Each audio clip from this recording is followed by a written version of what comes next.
Olha quem tá aí, Ó, mano. Pô, conseguiu, mano. consegui. É que apareceu. Então, cara, Suaves. e aí, tipo, me dá crise existencial só de pensar no tanto de bicho que a gente não conhece, tá ligado? Que existiu e não foi fossilizado. Quanta Mano, é interação loucura. teve. Mano, é muito foda, porque a gente vê hoje em dia quanta adaptação pequena que tem. O Renan tava falando esse tempo atrás daquela mariposa de Darwin, sabe? Manjo, manjo. É, quanta interação teve daquele tamanho, sabe? Tipo, em todos os períodos. É muito foda, cara. Esses dias eu tava mostrando pra Gi, tem umas cavernas no Rio Grande do Sul que tem marca de arranhão de preguiça gigante. Que Caralho, elas mano. cavavam, Sério? elas faziam caverna e tudo mais. Eu vou mandar pra vocês no WhatsApp. E aí eu fico pensando, mano, imagina a gente. Ela não soube, não tem registro fóssil. Imagina a gente não acha, a gente não quer saber disso, e dá muita agonia. Não vai saber E aí nunca, você né? Sim. começa a pensar nesse bagulho. É muito foda. E aí quando eu fico pensando em multiverso, acaba com o meu dia. Mano, porque eu acho que, sei lá, 1% da vida que a gente tem aqui, ela é fossilizada, né? A gente tem registro. É, mano. Não, sim, É é muito uma pouco, porção muito exatamente. Não é boa. nada. E E E aí, mesmo, e mesmo não sendo nada, já é pra caralho, tá ligado? pior. É, ó, é aquilo que o Neil deGrasse fala em alguns vídeos, não sei se vocês já viram, né? Tipo, quando ele tá tentando refutar, tentando não, isso não é difícil, mas quando ele tá debatendo sobre design inteligente, essas paradas aí, Uhum. ele fala exatamente isso. Ele fala, a gente conhece 4% do universo, mas é tudo verificado, né? Então, o que vocês oferecem, alguma coisa é verificada? Então, a gente conhece 4% do universo. É pouco, mas é verificado. Tipo, Mano, pouco, tá né? ligado? É tipo É, pouco se é, você é comparar muito com, bom. com os 96% que sobra, mas, mano, mano, exatamente. Ciclo aí, eu acho que não deve ser nem 2%, porque se o Felipe falou que o universo é infinito, vai foder, nunca vai acabar, então não tem como a gente medir a porcentagem do quanto a gente conhece do universo, porque se ele é não. infinito, não tem como falar Mano, 2% infinito. tem. Pior que tem. Como que é? É que matematicamente pra mim não faz sentido na minha cabeça. Não, a gente não Você- consegue medir o tamanho. O tamanho é infinito, né? Tende ao infinito pelas equações. Mas a constituição dele tem como. Eu até preparei um bagulho aqui para compartilhar. Tá, então, ó, isso aqui seria basicamente a constituição do universo. Vê se tá enxergando aí, Carlito. Dá pra ver. Ó, então a matéria visível que a gente conhece é só esses 4%, que é a matéria bariônica, né? O É que é isso matéria aqui. bariônica? Matéria bariônica são os átomos, as coisas que a gente toca, do que a gente é constituído, são bárions, né? Agora, esses 22% é matéria escura. A gente não vê matéria escura porque ela não emite luz. A gente não sabe nem se é um fluido, a gente não sabe o que é. Mas a gente sabe da existência dela por conta do movimento das galáxias, né? Então as galáxias giram. O que que faz ela girar? É a presença de matéria escura. Então tem como a gente fazer esse mapeamento. E a maior parte do universo, que é 74% aqui no gráfico, tá vendo? Aham.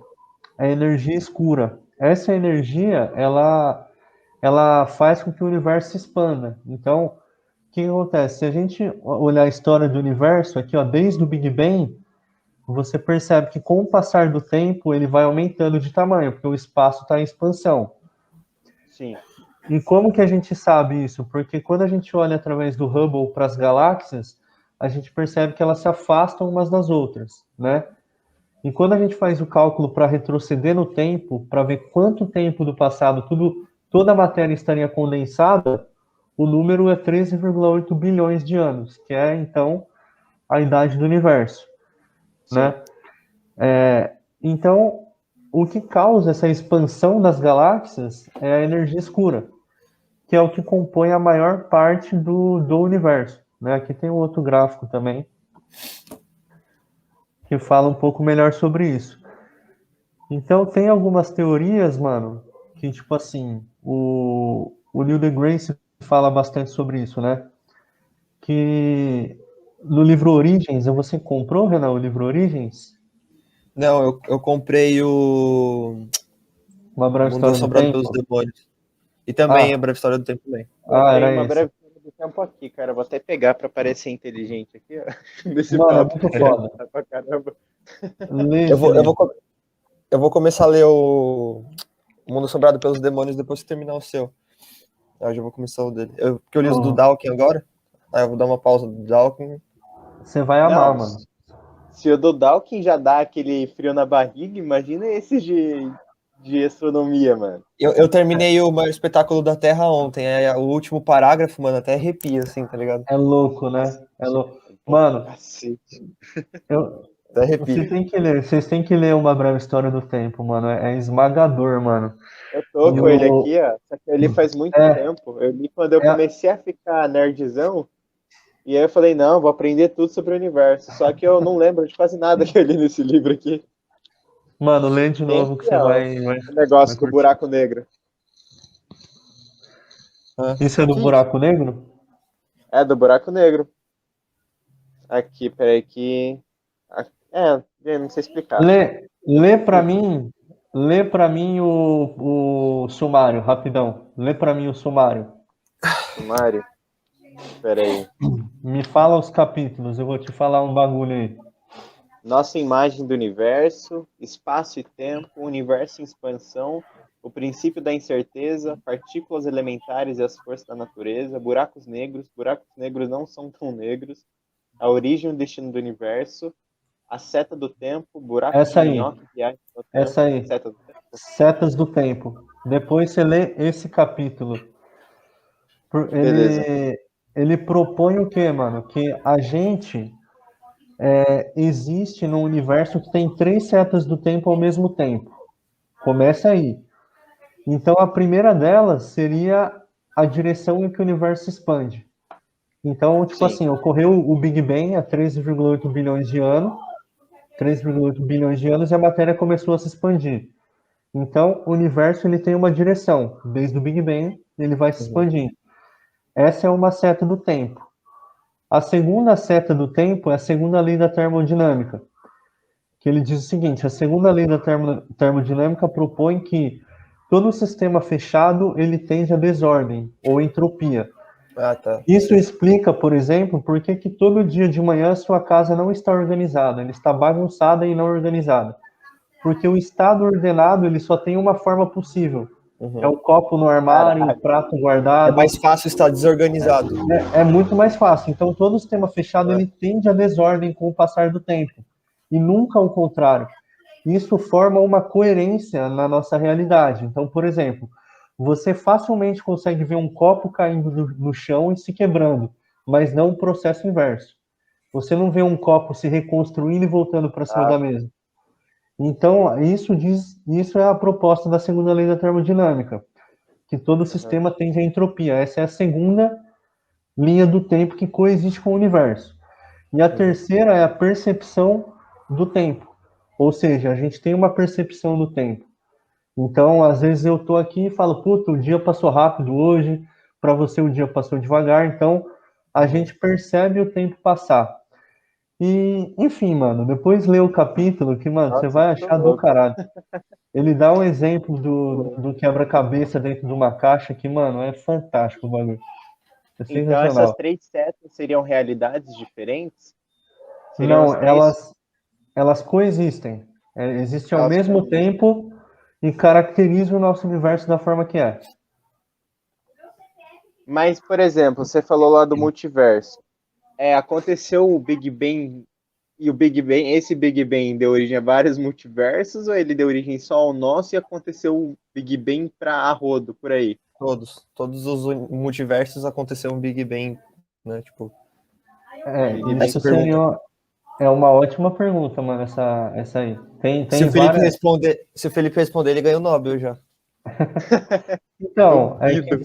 são possibilidades. Todas É, sim. essas perguntas que você fez depois são possíveis. Então, quer dizer, Será que o Big Bang que a gente conhece, ele deu origem só ao nosso universo? Pode ter dado a outros também, é uma possibilidade, né? Uma outra possibilidade, que é o que eu estava falando antes, que o Neil deGrasse traz no livro Origens, é de que, Eu vou pesquisar agora esse origem. como o nosso universo É ele da hora. tem mais de 20% de matéria escura, então talvez nós sejamos apenas barquinhos boiando no oceano, e a constituição maior é matéria escura. Porque assim, deixa eu ver se eu consigo fazer uma analogia melhor. Quando você ouve espaço-tempo, Carlito, o que você imagina? O espaço-tempo. O O que você pensa, assim? espaço-tempo são Ele é coisas algo diferentes. palpável, não é? São coisas Ah, diferentes. são coisas diferentes, porque o tempo ele é relativo, né? O O tempo em espaço Marte passa, também. o espaço também. O tempo em Marte passa diferente do tempo na Terra. O Uhum, espaço não sei como explicar, mas eu sei que é diferente. certo. Quando Newton ele põe as bases da mecânica clássica, ele propõe que o espaço é absoluto e o tempo também. Então, em meados de 1686, a física tratava o espaço como sendo uma coisa e o tempo como sendo outra. Com Einstein, como espaço é relativo e o tempo também, ele percebe que espaço-tempo é uma coisa só. Então, na física atual, a gente não trata mais de espaço sem falar do tempo e nem de tempo sem falar do Uma espaço. coisa dissociada, né? Quer ver um exemplo de como eles são uma coisa só? Quando É. você vai marcar um encontro com alguém, você tem duas perguntas chaves para fazer para essa pessoa. Você precisa perguntar aonde a gente vai se encontrar? No shopping, por exemplo, mas essa não é uma informação completa. Você Que tem que horas? perguntar em seguida que horas você vai encontrar ela. E aí você tem um ponto no espaço onde essa pessoa vai estar e um ponto no tempo. Então, no shopping às 3 horas da tarde. Então, espaço e tempo é uma coisa só, né? Como é que você imagina a malha do espaço-tempo? O que é o espaço que se expande? Então, você imagina uma cama elástica aí, do tamanho do seu quarto. E aí você põe uma bola de chumbo de 100 quilos no meio. O que acontece? Vai Dobra. afundar. Responde para mim. Ela vai distorcer, ela vai afundar. Vai afundar, ela vai correr para o meio e vai formar uma cavidade, certo? Sim. Se você joga 8 bolinhas de gude na periferia da cama elástica, essas bolinhas vão fazer o quê? Elas vão começar a orbitar essa bola mais densa, mais pesada, certo? Certo. Agora, entenda que isso é o que acontece com o nosso sistema solar. O nosso Sol ele é tão pesado, tanto quanto essa bola de chumbo, ele deforma o espaço à sua volta e os planetas, que seriam as bolinhas de gude, orbitam o Sol por conta da deformação do espaço e do tempo. Legal. Então, o espaço-tempo, ele é um tecido flexível. E é isso que se expande e leva com ele toda a matéria do universo, galáxias, buracos Então, negros e tudo mais. então, por exemplo, essa ideia de universo ter sido criado 13 ponto... Quanto? Sim, 13,8 bilhões. 13,8 bilhões de anos é uma percepção nossa, porque em outro lugar do universo É pode ter diferente. sido criado há, sei lá, 20,2 bilhões de anos, o universo. É isso? Faz sentido a sua lógica, mas não. Porque a física ela trabalha com referencial. Então, por Sim. exemplo, como o universo é infinito e tudo se afasta, independente da galáxia ou do planeta que você está, você vai sentir que você é o centro. Porque tudo ao seu redor se afasta para um lugar infinito, não tem borda. Mas o Então não tempo não é importa. relativo em cada canto do universo? Não, é relativo, mas a taxa com que as galáxias se expandem, isso é uma constante. É chamada constante de Hubble. Então não importa em qual planeta, se você for medir a recessão das galáxias, que é o afastamento, em qualquer ponto do universo, esse afastamento é o mesmo. E com esse cálculo, você consegue definir a idade do universo. Então, a idade do universo para uma civilização avançada tecnologicamente igual a nós, eles chegariam nesse número, que o universo tem 13,8 bilhões de anos.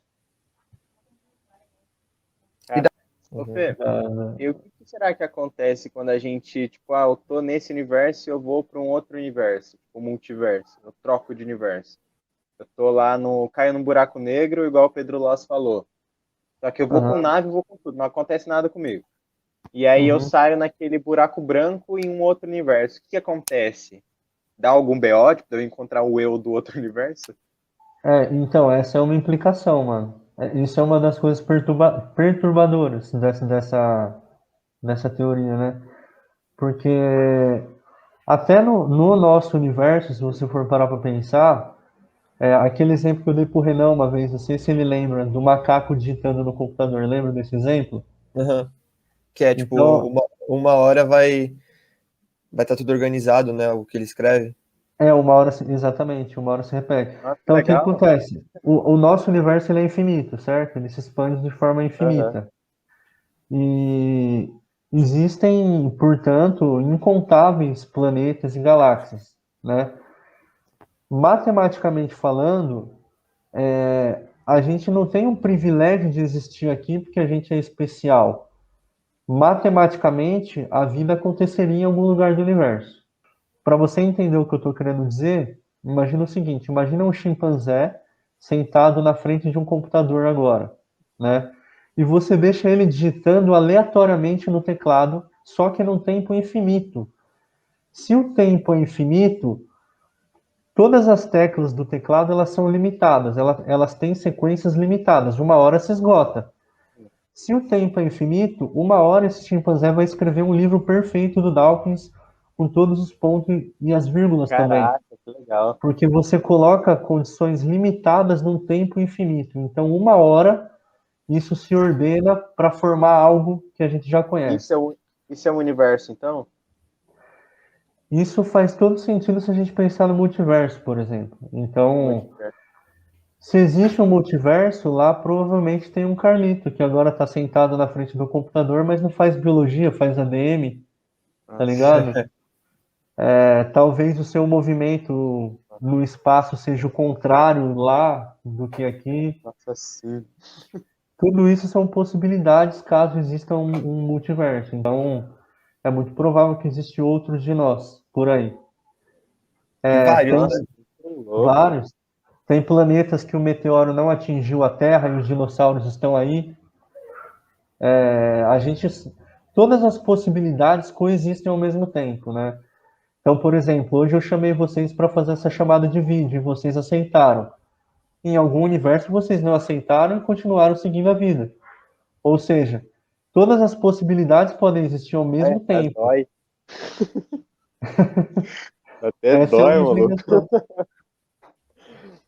A Tá gente é muito louco, meu. insignificante, né, mano? Parece. É Nossa, foda. demais.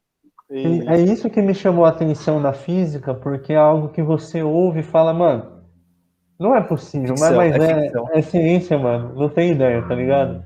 Tipo, por mais louco que pareça, é ciência, mano. Isso é o que me Parece, chamou muita atenção, velho. parece E ficção, como né? é que a astronomia rebate, tipo, a ideia de criacionismo do universo? Tipo, tem tanta complexidade, geralmente eles falam, tipo, a gente também usa bastante imaginação, mas como que a astronomia, a ciência rebate essa questão do Big Bang, da expansão, do multiverso? Porque falam que tudo é perfeito e precisa ter um criador, né? Como que vocês respondem? Porque eu não saberia responder. Se fosse uma pergunta de evolução, aí sim, mas tipo, Uhum, às vezes vem alguém perguntar, aí eu me explica o Big Bang então, como que pode acontecer isso? Eu não saberia uhum. explicar. Então, a teoria do Big Bang, ela foi proposta pela primeira vez em 1920 pelo padre belga, eu não sei pronunciar o nome, mas eu falo Lamitre, alguma coisa assim, né? Uhum. E ele propõe que o universo estava em expansão, né? Só que em 1916, um pouco antes, quando Einstein foi descrever, fazer uma teoria mais refinada da gravitação, que é a teoria da relatividade geral, onde ele unifica o espaço e o tempo, ele percebeu que a equação indicava que o universo não era estático. Até então, pensavam-se no universo finito, certo? Uhum. Só que Einstein percebeu ali que não, ele chamou esse termo da equação de constante cosmológica, que indicava um universo não estático. ele achou que estava errado. Beleza, aí ele voltou, tirou esse termo da equação, porque ele achou que estava errado, e aí, em 1920, o padre propõe essa hipótese de que o universo está em expansão, né? Aí, em 1929, quando o Edwin Hubble ele cria o Hubble e coloca para orbitar a Terra, ele, nas observações, ele percebeu que realmente as galáxias elas não são estáticas, elas se afastam umas das outras, né? Então, Einstein ele retoma esse termo da equação e percebe que esse termo ele não estava errado, ele estava descrevendo a realidade como é. Então, o que a gente chama de energia escura hoje, que é aquela força que expande o universo, nada mais é do que a constante cosmológica que Einstein já tinha previsto. Isso está em acordo quando Hubble percebe que as galáxias se afastam, né? Sim. Ou seja, a teoria da relatividade geral e as observações do afastamento da galáxia, elas reforçam que a teoria do Big Bang ela é correta. Então, isso não se discute no meio acadêmico entre os físicos se o universo se expande ou não. Isso já é bem estabelecido. Então, o universo está em expansão e a gente sabe que a sua idade é por volta de 13,8 bilhões de anos, né? Só essa idade já vai contra o que os criacionistas dizem. Sim. Que é 60 mil anos. Concorda? Né? Então, é muito tempo, 13 bilhões de anos, mas na minha cabeça não faz sentido, na minha cabeça eu acho que tem mais, porque por mais que seja muito tempo, eu acho que é muito pouco ainda. Eu acho que 13 bilhões de anos deve ser o tempo que a gente consegue estimar da nossa percepção aqui. Não é mano, possível que ele tenha só isso. é muito preciso, Carlito. Porque é um. Ai, não dá. É bastante Tô preciso, negacionista hoje. porque no começo, quando a gente tentou estimar essa idade do universo, a nossa tecnologia não era muito bem aprimorada, né? Uhum. Então, hoje a gente sabe que tinha um erro na idade do universo que era de 20%, né? Só que como a ciência ela avança junto com a tecnologia, são coisas arraigadas, né? Hoje a gente sabe que a imprecisão nesse cálculo é de apenas 1%. Ou seja, tem uma variação de alguns milhões de anos, mas milhões de anos para bilhões é muito pouco. Então, vamos supor que a gente tenha errado e o universo seja 100 milhões de anos mais antigo. Tá bom. São ótimos números para a gente estimar a idade do universo. Continua 13 bilhões. Continua 13, 14 bilhões, é isso aí, essa é a idade do universo. Entendeu? A gente sabe com precisão, né?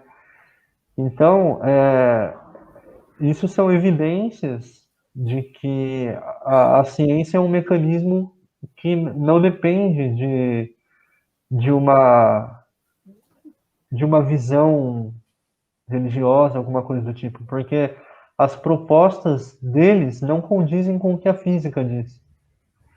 E quais são os. Como é que fala? As evidências que a gente tem para provar o Big Bang e tudo mais, que é uma teoria bem consolidada, né? Bem consolidado. As evidências que eu sei, que eu conheço assim, que eu conheço assim por cima, são as ondas gravitacionais, que a gente consegue ouvir e detectar elas, tanto que um tempo atrás foi detectada num lugar aí da Europa, num No sistema LIGO. muito foda, que é vários canos, assim. É, isso daí. Eu acho que é, que eu tô falando. É isso Lembrando mesmo. que eu não É o sei LIGO nada que de detectou. universo nem nada. E Não, é isso aí, mesmo. eu só sei dessa evidência. Sei dessa evidência que todos nós temos partículas do universo, quer dizer que somos feitos do universo. Então, essas são as únicas que eu sei, mas eu não sei as outras. Então, o afastamento das galáxias também é uma evidência. Faz Porque sentido, porque... Fala aí. Não, eu ia falar, faz sentido, porque se ela tá se afastando, ela de algum ponto teve um início, tá ligado? Então, Exato. faz o movimento de volta. É isso que eu tava tentando entender, tipo, se dava pra, tipo, tá fazendo Sim. assim, pega e faz isso de novo. Tudo. Exatamente. O que ficava do lado de fora, entendeu? É.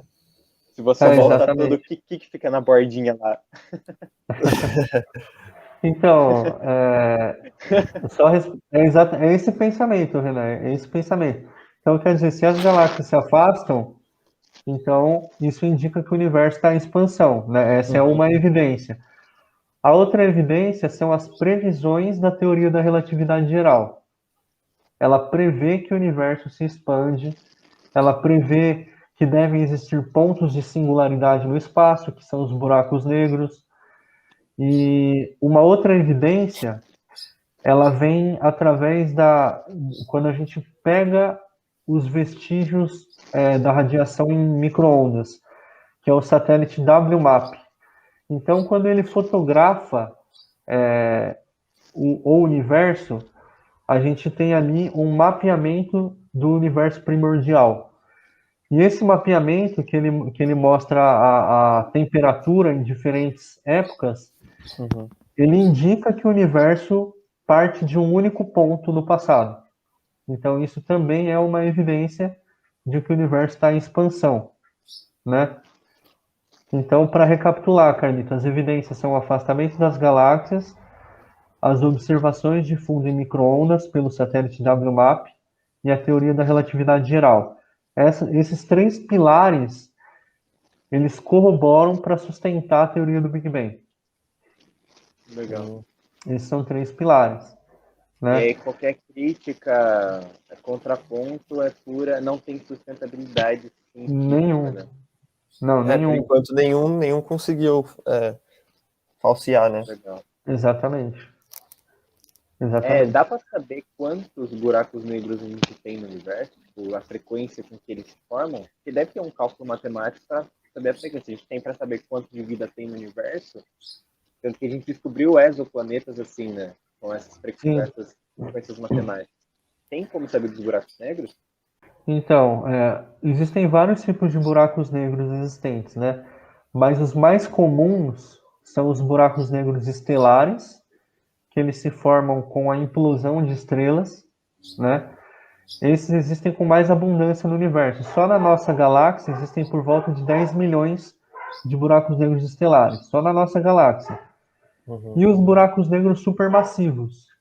Esses buracos negros supermassivos, eles só podem existir um por galáxia, porque eles são aqueles que ficam no centro das galáxias. E o nosso é o Sagitários. Sim. Legal. E esses buracos negros estelares, eles podem ter de 20 vezes a 1 milhão de vezes a massa do Sol. Então, você pega o nosso Sol, que tem a massa de 2 vezes 10 elevado a 30, e multiplica por 20, ou por 1 milhão. Isso é a massa de um buraco negro estelar. A massa de um buraco negro supermassivo, que está no centro de galáxia, ele pode chegar a 5 bilhões de vezes a massa do nosso Sol. Né? E hoje os astrofísicos entenderam que existe uma proporcionalidade. Qual é que é? O buraco negro ele tem a massa sempre 1000 vezes menor do que a massa de toda a galáxia. Isso é uma constante. Sempre o buraco negro tem a massa 1000 vezes menor do que toda a massa da galáxia. Para que serve o buraco negro? Para organizar o movimento das estrelas ali em volta da galáxia, né? Então a poeira estelar que sobra ali numa supernova, ela serve como energia para o buraco negro, enquanto que o buraco negro ele vai ordenar o movimento da galáxia, das estrelas que estão orbitando em volta dele. É basicamente isso.